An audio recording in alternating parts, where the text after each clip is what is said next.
สบายดีสวัสดี FC เบอร์ทุกคนเด้อบ่ว่าสิเป็น FC ฝั่งลาวฝั่งไทยหรืออยู่ต่างประเทศเนาะยินดีต้อนรับทุกคนเข้าสู่ช่อง YouTube ของสาวบุญเปียงสาวลาวเด้อเนาะเปิดภาพมามื้อนี้สาวบุญเปียงก็อยู่สวนของสาวโสดตัวคนนี้ซึ่งว่ามื้อนี้ก็มีโอกาสเข้ามาหาสาวโสดหน้าใหม่เป็นครั้งแรกหรือว่าครั้งที่ สาวโสดคนนี้บอกเลยว่าผู้โจ้ผู้งามทุกคนเป็นตาเพลงเนาะตัวจริงน้องนี่หน้าหักแห้งทุกคนเลยเป็นคนผมยาวผิวขาวเนาะสำหรับ FC คนใดที่ว่ายังโสดเนาะยังบ่ทันมีคู่มีคิงก็สามารถทักมาเอาช่องทางติดต่อนำเฮาได้ทักมาทางเฟซหรือว่าไลน์ก็ได้ทุกคนเลยแล้วได้ทั้งสาวเปียงก็สิได้ขออนุญาตเข้าไปโอไปร่วมกับเพิ่นก่อนเนาะถ้าหากว่าคำเว้าคำจาหรือว่าพฤติกรรมใดบ่เหมาะสมเนาะทางสาวบุญเปียงเองก็ต้องกราบขอโทษขออภัยนำ FC ไว้ก่อนเด้อเนาะภาคเพิ่นก็เป็นภาคปลอดสารพิษเนาะทุกคนกำลังขึ้นถ้าใส่ปุ๋ยก็งามเลยเนาะ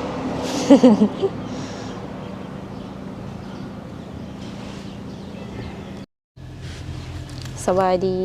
โดยสบายดี สบายดีสาวโสดหน้าใหม่เนาะทุกคน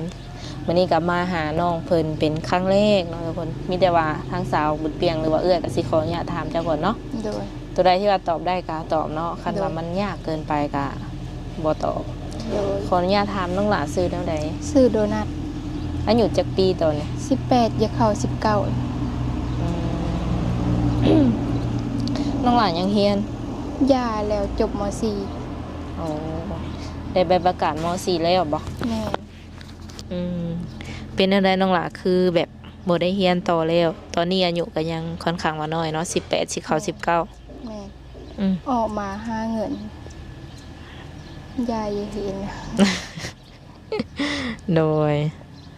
น้องหลาไปหาเงินแบบใดไปฝั่งไทยบ่ แม่น อันนี้ได้สามารถแบบ พักพรหรือว่าแนวใด มาเลยมาเวอยู่ของงานตัดเย็บ นี่แนมกล่องเอ่ยเด้อระวังเนี่ยอืม ตอนนี้นี่เฮ็ดงานอยู่บ้านเฮาติ แม่น อืม ปัจจุบันนี่ก็ยังเฮ็ดบ่ความหมายนะ ย่าแล้วตอนนี้ ตอนนี้น้องละเฮ็ดหยังอยู่ซะ คายมะม่วงคือแม่ โอ้โหโดย อาชีพแบบว่าสิว่าไดอาชีพแม่นี่เป็นคนค้าขายบ่ แม่น ตอนนี้ก็คือว่าบ่ได้เฮ็ดหยังเนาะมีแต่ว่าขายมักโมซอยแม่เล็กๆน้อยๆบ่ แม่น ขายมักโมนี่แบบว่าเฮาปลูกเองบ่นั่นล่ะ บ่ไปหับเข้ามา อืมขายทุกมื้อบ่ แม่นขายทุกมื้อ ห้านเองหรือว่าแบบเฮาเป็นเลาะขาย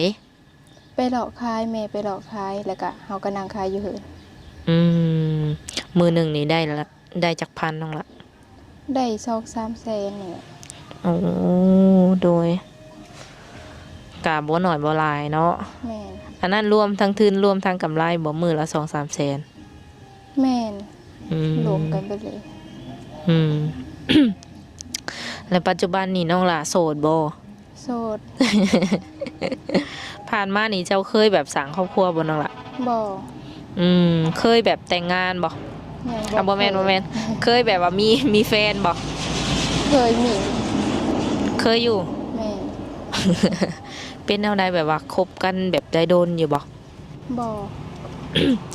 ประมาณจักปีจักเดือนเฮาคบกัน 4-5 เดือนนี่แหละ อืมส่วนหลายคนที่ว่าเขามาจีบน้องนี่ อายุหลายกว่าบ่หรือว่าซ้ำกันกับเจ้า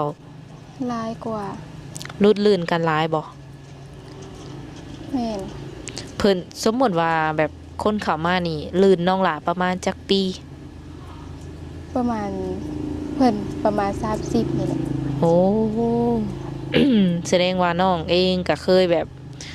มีประสบการณ์แบบว่ามีความรักมาก่อนแล้วเนาะ แม่น อืม ตอนนี้เลิกกันแล้ว เลิกแล้ว อย่าขาดกันแบบจบเจือแล้วติเนาะ แม่นยาแล้ว โดย ถามเพื่อความชัวร์เนาะ เพื่อคนที่ว่าเพิ่นสิเข้ามาจีบหาแหละยันมีปัญหาอหย่างประมาณนี้ ตอนนี้ก็ถือว่าโสดสนิทเลย แม่น ผู้บ่าวแถวบ้านนี่เขาก็บ่ได้มาหยอกบ่นั่นล่ะ บ่ อืม คือเฮาเป็นแม่ค้าขายเครื่องอยู่แคมป์ทางเนาะ เวลาลูกค้ามาซื้อกะ เข เขาก็บ่ได้จีบบ่ได้หยังบ่ บ่ อ๋อน้องหล่ะเปิดใจว่าอยู่ติ เปิดใจให้อยู่ ทอแต่ว่าบ่มีคนใด เข้ามาจีบ หรือว่าอยากแบบเข้ามาทักมาถามประมาณนี้บ่ แม่น โอ้ยมื้อนี้นี่ถือว่าออกมาเปิดใจแม่นบ่ แม่น เปิดใจในมื้อนี้น้องหล่ะก็มีแบบสเปคผู้ชายอยู่บ่ สเปคยังไม่มี แบบเหลือก็ได้ อายุได้ซะน้องหล่ะ อายุ30 50 ก็ได้ อืม60 สมมุติว่า60กว่า ได้ ๆยังมีสิทธิ์อยู่เนาะ โดย คือรูปร่างหน้าตา เจ้าบ่ได้โฟกัสอีหลีบ่ บ่ บ่ว่าเพิ่นสิเตี้ย ดำหรือว่าอิหยังประมาณนี้ก็บ่ได้ว่า บ่ อืมขออนุญาตถามน้องหล่าสูงเท่าใด ประมาณ158 น้ำหนักได้ซะ 49 อืมเป็นคนแบบว่าคิงบางห่างน้อยเนาะผมยาวๆทุกคนตัวจริงเพิ่นจงได้ด้นบ่น้องหล่าอันผมนี่ โดน อ๋อสงสัยแบบสิหักผมแฮง อืมเลยแบบว่าคนที่สิเข้ามาจีบน้องนี่อยากได้คนแบบใด อยากได้คนรวยบ่หรือว่าฐานะปานกลาง หรือว่าแนวใดก็ได้ มีโหลยก็ได้ขอแต่อยู่นำแล้วอบอุ่นนิสัยผู้ใหญ่ นิสัยผู้ใหญ่นี่แบบใดนิสัยผู้ใหญ่นี่เพิ่นต้องเอาใจเฮาบ่หรือว่าแบบใดอธิบายแบบว่าให้ FC ฟังแหน่ ก็แปลว่าคนที่ดูแลเฮาได้นั่นแหละ มักอยู่บ่สับผู้ชายแบบไปลิ้นไปเที่ยวนี่นะ บ่ กินเหล้ากินเบียร์ได้บ่ซะ กินได้ ให้กินบ่ เพื่อกิน อืมคันไปแบบ คือสมมติว่าเขามักเฮาอยู่ แต่ว่าเขาก็อยากลิ้นอยากเที่ยวน้ำอย่างซี่นะห้ามได้บ่ ก็หับได้ คือว่าเพราะว่าน้องหลาว่ากินได้ว่าซั่นเนาะหรือว่าบ่ให้กินเลยซะ เพื่อกิน อืมแล้วผู้บ่าวที่ว่ามีหนวดมีเครามักอยู่บ่ หมัก สูบยาได้บ่ ก็สูบได้เพราะว่ามันเป็นอันนั้นของเขาอยู่แล้ว โอ้หับได้อยู่เนาะอืม อนุญาตว่าซั่นซะทุกคนเด้อกินเหล้ากินเบียร์ก็ได้คะแนนยาเรื่อยบ่ แม่น บัดโตเจ้าเองนี่มักไปลิ้นไปเที่ยวบ่ บ่ อืมหักคันว่าให้กิน สมมุติว่ามีคู่เลยเพิ่นชวนออกงาน ออกได้บ่แบบไปงานไปหยังนำแฟน เคยไป โอ้ตั้งแต่ยายเป็นสาวมายังบ่เคยออกงานบ่ แม่น งานดองนี่เด้งานบุญอีหยังจังซี่ ไปก็มีแต่ไปกับพ่อแม่ เออพ่อแม่ห่วงบ่น้องล่ะ แม่น อืม อืมบัดคือน้องล่ะออกมาเปิดใจนี่เพิ่นฮู้อยู่บ่ซะ ฮู้ เพิ่นว่าแนวใด เพิ่นก็ไม่ได้ว่าแนวเลย เพิ่นอนุญาตอยู่บ่ แม่น คือการเลือกคู่ของน้องนี่เนาะแบบว่าเจ้าเป็นคนเลือกเองบ่หรือว่าต้องให้พ่อให้แม่เป็นคนเลือกให้ เฮาเป็นคนเลิกเอง อืมสมมุติว่าเจ้ามักแล้วบ่พ่อแม่ แม่น อืม หลักๆเดินน้องละมักคนแบบ นิสัยแบบใดอะอย่างให้ก็เจ้าเป็นแบบใด นิสัยผู้ใหญ่ ผู้ใหญ่เลยแบบใดอีกอ่ะ แบบอยู่นำแล้วอบอุ่นแล้วก็ดูแลเฮาได้แล้วก็ที่อันคนที่เอ็นดูเฮาหั่นน่ะ อืม แบบว่าหักแพงน้องเพิ่นประมาณนี้ สมมติว่าแบบเพิ่นอยากคุยสายน้ำเฮาตลอดได้ซะแบบ ได้บ่ ก็ได้ โอ้ที่แบบคุยสายตลอดก็คือแบบเฮ็ดหยังอยู่เพิ่นก็อยากเห็นสินะอยากเว้านํสินะ บางเทื่อก็เวลาน้องขายแตงโมเนาะเพิ่นก็อยากให้ข้างซ้ายไว้แบบเปิดกล้องเปิดหยังจังซี่ได้บ่ ได้ อืม ช่วงนี้นี่สามารถคุยโทรศัพท์ได้ตลอดบ่น้องละ ได้เพราะว่ามีเวทเด้ อืมกลางคืนนี่น้องละนอนประมาณจักโมง 7-8โมงก็นอนแหละ โอ้ เพราะว่าไม่ได้ไปลิ้นสิเหลือเด้ คือนอนแบบเต็มเวรแฮงเนาะมันชินน่ะบ่ แม่น อืมอืม บ่ได้รู้สึกเหงาบ่ บ่ แบบขออนุญาตถามได้แบบ ตื่นมาน้องหลาเห็นหยังทำอิดอ่ะ นึ่งข้าวล้างถ้วยแล้วก็ปัดเหิน เฮ็ดแบบว่าเวียกเพื่อนเวียกซานซอยแบบพ่อแม่ซื่อๆเนาะ แม่น จักโมงบัดนี้เฮาออกไปขายแตงโม 9โมง ก็สวยเติบแม่นบ่ แม่น อืมเรื่องกับข้าวกับน้ำน้องหลาเฮ็ดเป็นบ่ เฮ็ดเป็น ทุกอย่างเลย แม่น เออ อืมขออนุญาตถามเด้อตอนนี้น้องหลาอยู่อาศัยอยู่กับไผ อยู่กับพ่อแม่ ไอ้น้องจักคนนี่ มีน้องคนเดียว หึมีน้องอีกคนหนึง แม่น หรือว่ามีน้องนี่ น้องเฮา เอาสรุปแล้วมันมีอยู่2คน แม่น น้องนี่เป็นผู้หญิงหรือผู้ชายนี่ ผู้หญิง หญิงเบิดสองเนาะเจ้านี่เป็นลูกสาวกก แม่น โอ้น้องสาวนี่เฮ็ดเวียกหยังซะ ยังเข้าโรงเรียนอยู่ อืมคือเจ้านี่แบบเป็นลูกสาวกกที่ว่าบ่ได้เรียนแล้วเนาะ แม่น ก็เลยถามแบบตรงๆเลยตอนนี้นี่แบบพร้อมสร้างครอบครัวเลยบ่หรือว่าเปิดใจแบบใด ก็เปิดใจให้คนคุย อยากได้คนคุยก่อนบ่ แม่น คิดว่าแบบเฮาสิคุยกับเพิ่นโดนบ่จังสิแบบตัดสินใจเอาเพิ่นมาเป็นลูกเป็นผัวได้อะนะ ก็คุยกันไป5-6 เดือนนี่แหละ ก็บ่โดนเนาะ แม่น 5-6 เดือน หลืปีหนึ่ง อืม คือเพิ่นเห็นน้องปึ๊บแบบเพิ่นถึกใจปั๊บแบบอยากมาแต่งมาขอเอาเลย ได้บ่ ก็มีแต่จะบอกว่าหลมกันไปก่อน เออ อืม ประมาณนี้เนาะทุกคนสำหรับคนใดที่ว่าแบบตามหาคู่อะไรแบบอยากได้เลยคันว่าเห็นนะสำหรับน้องนี่คุยขันตามแมนยู5 เดือนขึ้นไป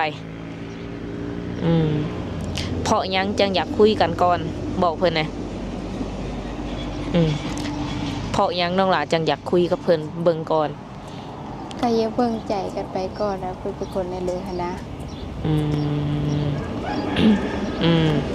นิสัยตรงกันบ่เนาะ แม่ แบบว่าสิเป็นไปได้ในทางแบบใดการไปมาหาสู่กันเป็นแบบใดอยากฮู้เบิด แม่ อืม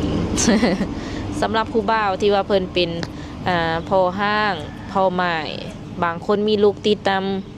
น้องหล่ะรับได้บ่ในจุดนี้ รับได้ เพิ่นมีลูกกับบ่ติบ่ บ่ อ๋อถามตรงๆเด้อสมมุติว่าเนาะ สมมุติว่าสิว่าไดเฮามีแบบผู้บ่าวอายุหลายอย่างสินะน้องหล่ะคิดว่าสิบ่อายคนบ่ไปหันมานี่นำกัน มีอาย เออ เพิ่นเป็นอันสาวหยังก็ผู้ไทยบ่ แม่ เพิ่นก็เว้าภาษาผู้ไทยเนาะมีอายเพิ่นว่า โดยมีอายก็ไปแบบบ่อายหยังประมาณนี้เนาะพ่อกับแม่อายุจักปีตอนนี้ แม่30ปลายแล้วก็พอ46-47นี่แหละ ยังหนุ่มเนาะบัดน้องนี่ได้จักปีแล้วซะ 18จะเข้า19แล้ว มันก็อยากซ้ำกันกับเจ้าติมันบ่ แม่หานะบ่ บ่หมายถึงอันน้องสาวเจ้านี่ น้องสาว บ่แม่นเจ้าได้ น้องสาวเฮายังเห็นอยู่ของมสามก็13ปี อืมน้องเพิ่น13ส่วนเจ้าน่ะ18แล้วสิเข้า19 แม่ จักปีเต็ม19 เดินยังโดนเติมเนาะ 7แม่ ตอนนี้นี่วางแผนแบบอยากไปเฮ็ดเวียกเฮ็ดงานอยู่บ่ แม่ น้องหล่ะคิดว่าอยากไปเฮ็ดอยู่ไสในใจ ก็พันหาจะเป็นทหาร โอ้ คันได้เป็น อันอยากเข้าแบบว่าเฮ็ดเวียกแบบในในรัฐในหยังประมาณนี้ แม่ สมมุติว่าบ่ได้เป็นบ่อยากไปแบบไปเฮ็ดงานอยู่ฝั่งไทยบ่ ก็อย่าไป ถ้าสมมุติว่าไม่ได้ไปทหารก็อย่าไปเอ็ดเวย์อยู่ไทย อืมคั คันว่าเวียกอยู่ไทยนี่เลือกได้น้องหล่ะอยากเฮ็ดเวียกหยัง เยเอ็ดอยู่หานอาหารแบบว่างานเสิร์ฟหั้นนะ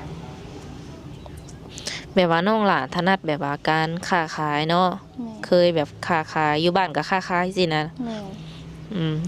ไปอยู่พุ่นเคยแบบว่าเด็กเสิร์ฟเด็กหยังนี่โอเคอยู่ แม่ อยากได้เงินเดือนประมาณเท่าไหร่ซะในใจ 8,000 5,000 นี่ได้เหลือหมื่น อืมอยากกินอยู่น้ำเพิ่นบ่หรือว่าแนวใดก็ได้ กินอยู่น้ำเพิ่น อืมอยากได้งานประมาณนั้นเนาะทุกคน ไปเที่ยวซื่อๆนี่เคยไปบ่ซะ เคย ไปเที่ยวแถวใดในน้องหละไป ไปอยู่อันลังสิต อยู่รังสิตไปเที่ยวแล้ววะ ไปอยู่น้ำนาบ่าว อันนั้นไปเฮ็ดงานหรือไปเที่ยว ไปเอาหลาน เออมันก็บ่แม่นไปเที่ยวแล้วนี่ แม่ ยันว่าแบบเฮาตั้งใจขามไปเที่ยวเลยอย่างซี่นะ บอก ยังบ่เคยบ่ แม่ คันว่ามี FC เพิ่นอยากมาหาน้องเนาะคือเพิ่นเห็นแล้วในคลิปนี่นะแล้วเพิ่นอยากมาเบิ่งตัวจริง อยากมาเห็นตัวเป็นๆเนาะให้มาอยู่บ่ เธอมา มาแบบใดมาแบบเซอร์ไพรส์ก็ได้บ่หรือว่าต้องนัดน้องก่อน ต้องนัดก่อน โดยเป็นอะไรคือให้นัดก่อน YouTube พามาเลยบ่ได้บ่ โดยเพื่อเตรียมตัวบ่ แม่น ผู้สาวเนาะทุกคนแต่งหน้าอหยังประมาณนั้นเลยเนาะหากว่าได้มีแบบอีหยังซุบซ่อนอยู่ตีตรงละ บอก โดยบ่ได้มีผู้บ่าวผู้แพรวซุบซ่อนไว้ตีเนาะ มาได้เพิ่นว่าแล้วที่นี่คันว่าเพิ่นมาบ่ได้เนาะเพิ่นอยากให้น้องนี่ไปหาเอง แบบอยู่ฟังมุกดาหารบ่อีหยังแบบสิเจ้าสะดวกไปบ่ สะดวก คิดว่าสิไปกับไผเอาไผไปนำ ไปกับแม่ เอาเมเลยแม่นบ่ หมู่คู่บ่มีบ่นั่นล่ะ บอก เออ คือเอาแม่นี่เป็นทั้งหมู่เป็นทั้งแม่นั่นเนาะ แม่น ไปไสมาไสนี่แม่เพิ่นได้ไปนำตลอดบ่ แม่นไปนำตลอด อืมผู้บ่าวสิบ่อายบ่เนาะเอาแม่ไปนำ ไปกับแม่แน่ได้เนาะ2 คนเออคือเวลาแบบเจ้าคุยกับผู้นั้นผู้นี้นี่ก็เล่าให้แม่ฟังอยู่บ่ บางทีก็เล่าบางทีก็ไม่ได้เล่า เพราะว่าเบิ่งเพิ่นแบบสนิทกันแฮงเนาะแบบเป็นทั้งหมู่เป็นทั้งแม่จังซี่นะทรงสีมีหยังก็ทรงสิเว้าให้แม่ฟัง แม่ อืมเวลาเฮาคุยสายกลางค่ำกลางคืนนี่แม่เพิ่นสิบ่ว่าบ่สมมุติว่าเฮาเปิดใจแล้วมีคนเข้ามา บอก โดย เอ้ยเชื่อว่าน้องหลาเปิดใจได้มื้อนี้เนาะสิมีคนเข้ามาแน่นอน จากที่ว่านอน7 โมงก็สิเป็น9 โมง10 โมงได้บัดนี้ ในใจนี่อยากคุย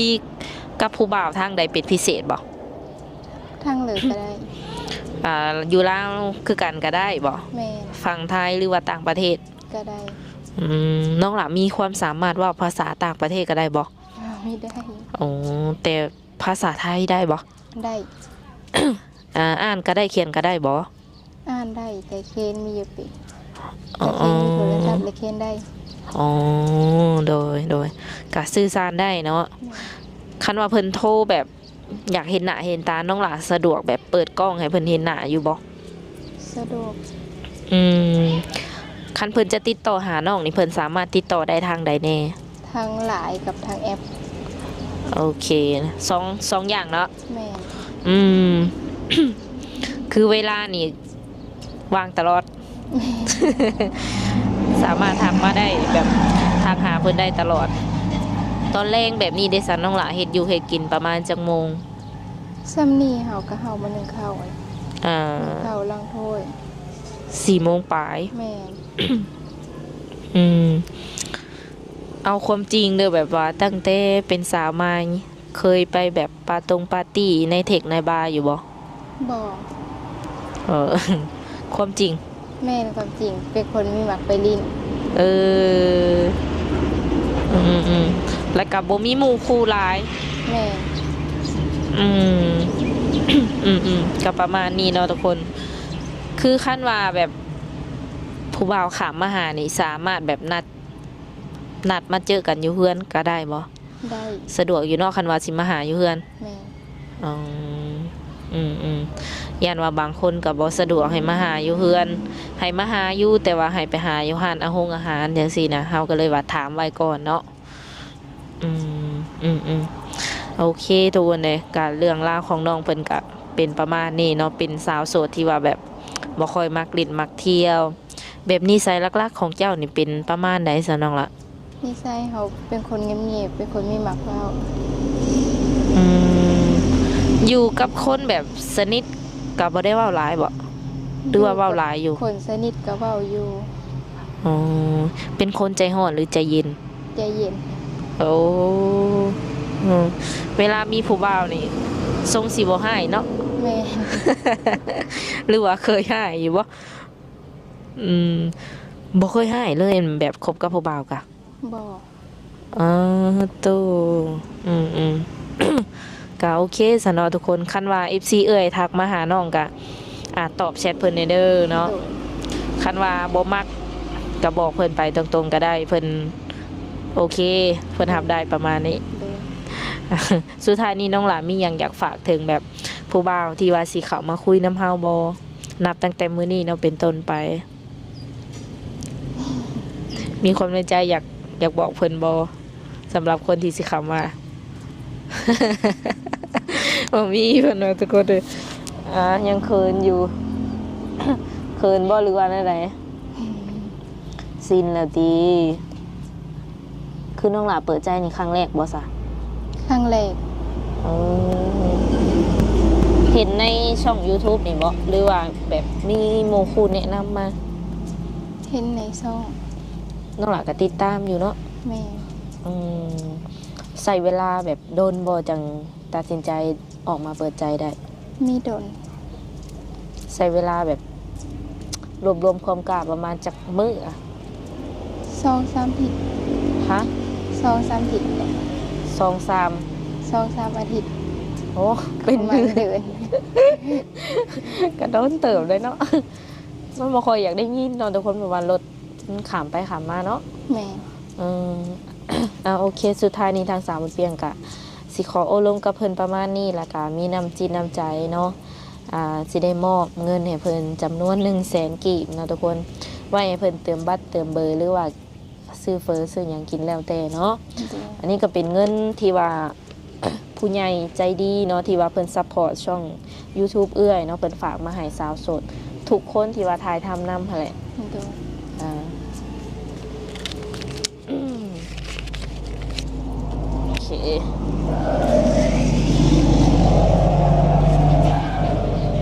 ขอบใจ โดยโอเค มีแต่ว่าทางสาวบุญเปียกกับน้อง